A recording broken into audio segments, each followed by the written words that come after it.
Clean sciences, इसके बारे में सवाल है। क्लीन साइंस एंड टेक्नोलॉजी ये शेयर खरीदा हुआ है आलोक रंजन जी ने और 1008 पे इनके पास 100 शेयर हैं। टाइम फ्रेम देखें तो 2 साल का इनका नज़रिया है। तो क्लीन साइंसेज़ में क्या दिख रहा है अभी? देखिए भाई साहब, क्या नाम है इनका? आलोक। आलोक मैं रंजन। होप पे काम नहीं करता, पिछली बार भी समझा चुका हूँ कि आपको केमिकल में मेन स्ट्रीम केमिकल में प्रॉब्लम है। मेन स्ट्रीम केमिकल क्या होता है, जो कि आप समझे कि एक तरह से जेनरिक चीज़ समझ लीजिए, जो मेनली क्या होता है वो मोनोक्लोर एल्कली, पता नहीं क्या-क्या नाम बोलते हैं, और डाई क्या-क्या जो भी होता है, बहुत सारी चीज़ें सप्लाई करते हैं। ब्रोमीन, बहुत सारे केमिकल अलग-अलग कंपनीज़ बनाते हैं। तो ये जो मेन स्ट्रीम केमिकल हैं, इसमें आपको चाइना का ओवर सप्लाई सस्टेन करने का भारत की किसी कंपनी का एबिलिटी नहीं दिख रहा मुझे, सिंपल बता रहा हूँ आपको। इन लोगों ने कैपेसिटी एक्सपेंशन भी किया है, लेकिन वो नंबर्स में देखने को मतलब कोई खास टर्न नहीं मिल रहा है। आप क्लीन साइंस उठा लीजिए, आप दीपक नाइट्राइट उठा लीजिए, कुछ भी उठा लीजिए, ओके। केमिकल मतलब आपको बहुत ही निश एक जाना पड़ेगा, जो कि बहुत ही स्पेसिफिक है, ओके, या फिर ऐसी कंपनी जिनका वैल्यूएशंस बहुत कम लेवल पे है। तो जेनरिक केमिकल स्टॉक में तो मुझे नहीं लगता कि कुछ खास होने जाने को है। अगर कुछ स्पेसिफिक मिलता है, ऐसा नहीं है कि नहीं है, जो थोड़े निश एरिया में है, शायद आप उसको ऐसा कह सकते हैं कि ऐसे केमिकल्स, ओके, जो आपको कंजम्पशन रिलेटेड चीज़ों के लिए यूज़ किए जा सकते हैं, वैसे केमिकल्स में आगे फ़ायदा हो सकता है, बिकॉज़ कंजम्पशन का तो डिमांड रहने वाला है। तो आप वैसा अगर समझ सकते हैं, कुछ समझ में आ रहा है तो आप समझिए। बाकी मेन स्ट्रीम केमिकल्स में मुझे बहुत ज़्यादा एक्सपेक्टेशन नहीं है। हर बार एक ही रीज़न समझाऊँगा, चाइना इतना बड़ा मैन्युफैक्चरिंग बेहेमोथ हो चुका है कि हम अभी उसके सामने कुछ कर नहीं पाएँगे। तो फिर वही रहेगा कि 4000 लिस्टेड कंपनीज़ हैं, आपके पास कितने सारे सेक्टर्स हैं, केमिकल ही क्यों, ठीक बात नहीं है। अब आते हैं आपके क्लीन साइंस पे। क्लीन साइंस भी तो फ्रेश लो पे फ्रेश लो बना रहा है और वॉल्यूम भी ज़बरदस्त है। तो ठीक है, ऐसा है भाई साहब कि टेक्निकल बाउंस से इनकार नहीं किया जा सकता, but it can not be a strategic buy, ये देख के मुझे समझ में आता है। जी, ओके। खुद कंपनी के प्रमोटर्स जो हैं, वही थोड़ा-सा अभी लग रहा है परेशान हैं। अब वैसे में फिर बड़ी मुश्किल है। ठीक है, तो अब चार्ट जो है वो बिल्कुल ही एक अ, अंधे कुएँ की तरफ जा रहा है क्या ये?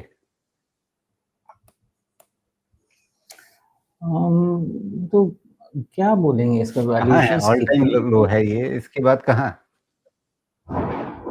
हाँ, इसीलिए नहीं, कोई भी चीज़ अगर गिरेगा ना राजीव जी, तो आपको हमको वैल्यूएशन के हिसाब से जाना पड़ेगा। देखिए, जब मार्केट के साइकिल्स आते हैं, तो ये चीज़ मैं बहुत रिपीट करता हूँ ना आपको, कि अगर आपको खरीदारी करनी है, कोई चीज़ गिर रहा है, तो आपको वैल्यूएशन का सहारा, चाहे वो निफ्टी हो, चाहे बैंक निफ्टी हो, चाहे कुछ भी हो, वैल्यूएशन देखना ही पड़ेगा। तब जाके थोड़ा समझ में आता है कि हाँ, अगर लिया भी तो कितना डीप जा सकता है।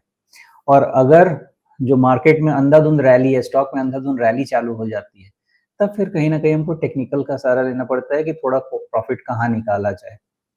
ओके, बिकॉज़ ये चीज़ें लगेंगी। मल्टीपल एनालिसिस होता है, बट ये चीज़ें मेन इम्पोर्टेंट लगेंगी।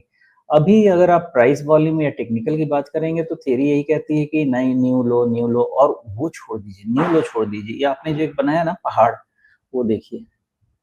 अच्छा देखिए क्या है कि ये आपका जो लिस्टिंग के बाद का जो पहाड़ था ना, वो ऐसा टूटा कि उसके ऊपर ये सस्टेन हो नहीं रहा है। तो इसका मतलब है कि अभी और भी प्रॉब्लम एरियाज हैं इसके। तो टेक्निकल बाउंस रहेगा, बट न्यू लो लग चुका है, और वॉल्यूम्स भी डिस्कम्फर्टिंग है, plus given the growth, valuation discomforting है। तो जी। Nothing is in favour. अच्छा, सिर्फ़ पिछली 3 मतलब पिछली 1 तिमाही के अंदर 3 महीनों के अंदर आप देखिए तो इन प्रमोटर हिस्सेदारी जो है 75% से घट के 51% पे आ गई है। ठीक है, कुछ हिस्सा जो है वो डीआईआईज़ ने भी खरीदा है और एफआईआईज़ की हिस्सेदारी भी बढ़ती हुई दिखी है। लेकिन पब्लिक ने भी, जनता ने भी माल समेटा है और प्रमोटर्स ने माल बाज़ार में छोड़ा है। तो ऐसा क्या हुआ है, मतलब प्रमोटर खुद निराश हो गए हैं क्या कंपनी से कि भागते भूत की नहीं, नहीं। लंगोटी जितनी मिलती है ले लो? थोड़ी देर पहले एक कंपनी में आपने न्यूज़ निकालिएगा, ये भी कैपेक्स कर रहे होंगे कहीं। ये पैसा उठाया होगा कैपेसिटी बढ़ाने के लिए, क्योंकि ये फंड के पास पैसा गया है, एफआईआईज़ के पास पैसा गया है। तो मुझे ऐसा लग रहा है वहाँ पे, क्योंकि रिटेल के पास बहुत पैसा नहीं गया है। मुझे पता नहीं है, मैं इसे ट्रैक नहीं करता, लेकिन मुझे नंबर देखिए समझते हैं। रिटेल की हिस्सेदारी भी तो बढ़ी है ना, 13% से लगभग 19% हो गई, 6% हिस्सा बढ़ गया है रिटेल का। वो ठीक बात है, उससे इनकार नहीं किया जा सकता, लेकिन जो मोटा पैसा आया है, वो मोटा पैसा इंस्टीट्यूशंस के पास से आया है, तो स्टेबल फंड आया है। उस स्टेबल फंड का देखिए कंपनी का क्या है कि अगर आप बॉटम लाइन देखिएगा ना, तो कंपनी प्रॉफिट नहीं बना रही, ऐसी बात तो नहीं है। तो कंपनी को अपने आप में कोई तकलीफ है क्या? नहीं है ना। अब कंपनी के जो इक्विटी शेयर होल्डर्स हैं, 22% का आरओई दे रहा है, उसको कोई तकलीफ है? नहीं है ना। आरओसी आपको 30% का दे रहा है, कोई तकलीफ है? नहीं है। दिक्कत किसको है? दिक्कत जो सेकेंडरी मार्केट में ट्रेडर इन्वेस्टर है, उसको है। तो ये सोच कंपनी की सोच से मैच नहीं कर सकती ना। कंपनी अपना केपेक्स कर रही है, प्रॉफिट कमा रही है, बहुत अच्छा, कोई दिक्कत नहीं है। रिटेल का पैसा नहीं बनेगा बिकॉज वैल्यूएशन उसको जस्टिफाई नहीं कर पा रहा है। तो दोनों एकदम अलग अलग चीज है। जी। अब देखिए इसमें किस्सा क्या हुआ कि जो पहली तिमाही के नतीजे आए वो थोड़े मजबूत माने गए और उसके बाद कंपनी के को-प्रमोटर्स ने अपनी हिस्सेदारी बेची है। तो आप भी एक हाँ जी, मौका देखते हैं ना कि जब बाज़ार में सेंटिमेंट थोड़ा ठीक हुआ उस समय आपने माल छोड़ दिया। इसको एक बार वैलिडेट कर लेना चाहिए। माल छोड़ा, लेकिन उस माल का इस्तेमाल क्या किया? क्योंकि मैं इसलिए कह रहा हूँ कि केमिकल सेक्टर में कैपेसिटी एक्सपेंशन काफी ये लोग कर रहे थे, मुझे इनका नहीं पता, लेकिन कर रहे थे। तो उस पैसे का इस्तेमाल क्या किया है, ये जरूरी है समझना, तब फिर हम डिसीजन ले पाएंगे। जी, ठीक है। बेसिकली इसमें जो खबर आई थी उस समय कि कंपनी ने ये बताया कि कोई अशोक बूब साहब हैं, कृष्ण कुमार बूब साहब हैं, पार्थ माहेश्वरी हैं और कुछ दूसरे भी प्रमोटर ग्रुप मेंबर्स हैं। इन सब ने ये एक माइनॉरिटी स्टेक डाइवेस्ट करने का एक तरीका जो है अ, उस पे विचार करने की बात थी और this move is intended to support family estate planning. मतलब ये परिवार के बीच थोड़ा चीज़ों को सुलटाने के लिए, कोई इसमें कैपेसिटी एक्सपेंशन वाला मामला नहीं था और साथ में partial monetisation of their investment. तो कहानी दूसरी है, अगर कैपेक्स वाली कहानी होती तो बाज़ार को भरोसा होता, वो भरोसा इस चार्ट में दिख नहीं रहा है।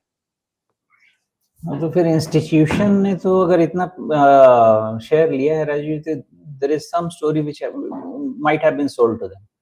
अदरवाइज ऐसे तो नहीं लेगा ना कोई भी। देखिए ना, आपका एफआईआईज, चलिए एफआईआईज को छोड़िए, हटा दीजिए अलग। तो भी अगर आप डोमेस्टिक इंस्टीट्यूशन को देखेंगे तो 6% का स्टेक सीधा 19%, ये बहुत बड़ा है। तो कोई लॉन्ग टर्म स्टोरी तो जरूर बेची गई है, ऐसे तो कोई नहीं खरीदेगा, ये पक्का है। जी, लेकिन वो लॉन्ग टर्म स्टोरी बाकी बाज़ार को नहीं पता है। नहीं पता। एक्चुअली क्या है, केमिकल में बहुत ये बेट चल रहा है, क्योंकि कभी भी कोई कहानी चलती है, कभी चाइना +1 चलता है, कभी माइनस चाइना चलता है, कभी कुछ कुछ भी चलता रहता है कहानी। लेकिन एक चीज तो पिछले ऐसा नहीं है, कोविड, सॉरी, 2022, 23, 24, 25, 25, 24, 23, 2023 से तो मैं भी वेट कर रहा था, क्योंकि जितने प्रोमोटर्स आए कोविड के बाद, उसके बाद यही था कि जो डिमांड है उसे पेंट अप डिमांड है, या जो चाइना +1 है उसमें कोई स्ट्रेटेजिक शिफ्ट होने वाला है भारत के तरफ। वो भी वेट ही कर रहे थे, उनको भी क्लैरिटी नहीं थी, उसके अगेंस्ट में कैपेसिटी एक्सपेंशन चल रहा था। तो लेकिन फाइनली समझ में यही आया कि स्ट्रेटेजिक शिफ्ट नहीं था भारत की तरफ। अभी भी ओवर सप्लाई चाइना कर लेता है, और वो लोग तो बहुत ही छोटा सा आरओसी आरओई पे काम करते हैं, वो तो स्केलेबिलिटी पे काम करते हैं। तो हमारा कॉस्ट उनके सामने मैच नहीं कर पाएगा, किसी भी तरह से नहीं कर पाएगा। मे बी किस होप में इन लोगों ने लिया है, क्या कारण है, मुझे आइडिया नहीं है, बट जो सामने चीजें दिख रही हैं, which is not comforting. Ji.